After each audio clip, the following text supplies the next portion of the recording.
محرم کا تقدس، اس کی حرمت آپ علیہ الصلاۃ والسلام کے زمانے سے بھی پہلے کی چلی آ رہی۔ یہودی 10 محرم کو روزہ رکھا کرتے تھے۔ آپ علیہ الصلاۃ والسلام مدینہ تشریف لائے، پتہ چلا کہ یہودی اس دن اس لیے روزہ رکھتے ہیں کہ ان کا نظریہ اور عقیدہ یہ ہے کہ موسیٰ علیہ الصلاۃ والسلام کو فرعون سے اس دن نجات ملی تھی، تو بطور شکر کے اس دن میں روزہ رکھتے تھے۔ تو پیارے رسول صلی اللہ علیہ وسلم نے فرمایا، حضرت موسیٰ علیہ الصلاۃ والسلام سے محبت کا تعلق ہمیں ان سے زیادہ ہے، ہم بھی روزہ رکھیں گے، لیکن جہاں یہودی رکھ رہے ہمارا روزہ ان سے قدرے مختلف ہوگا، ہم 9 اور 10 کو رکھیں گے یا 10 اور 11 کو، تاکہ عبادت میں بھی ان سے فرق ہو جائے۔ تو اس کی فضیلت، اس کی حرمت پہلے سے چلی آ رہی ہے۔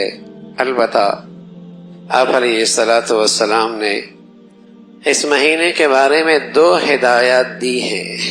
ایک ہدایت تو یہ دی کہ اس دن روزہ رکھا جائے، نہ رکھا تو گناہ کوئی نہیں، رکھ لیا تو ثواب بہت ہے۔